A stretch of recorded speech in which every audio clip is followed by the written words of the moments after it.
Karena tersinggung di media sosial, seorang boleh disebutkan ya, membunuh temannya.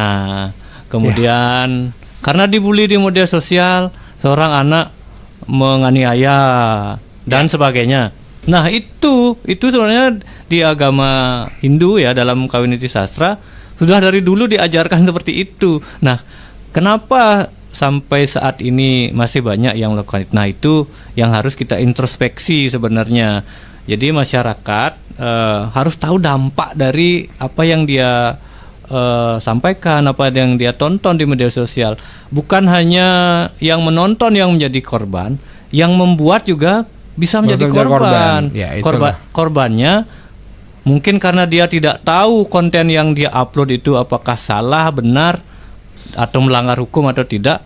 Karena ketidaktahuannya, akhirnya dia mendapatkan ganjaran berupa, sekarang kan ada undang-undang IT tentang teknologi itu. Ya. Artinya dia mendapatkan akibatnya. Itulah karma yang dia dapat gitu. Makanya istilahnya kita harus berhati-hati menjadi seorang content creator, teman-teman. Betul. Jangan sampai kita menikmati aja bisa kena pasal itu ya. Iya. Kena hukum itu, apalagi sebagai seorang yang membuat itu gitu ya. Dan yang men-share juga. Yang share juga itu bisa mendapatkan karmanya juga, teman-teman. Karena etika kita yang salah di media sosial akhirnya membuat karma kita menjadi hal yang negatif juga. So, jadi teman berdua harus berhati-hati dalam bermedia sosial, apalagi di posisi zaman sekarang.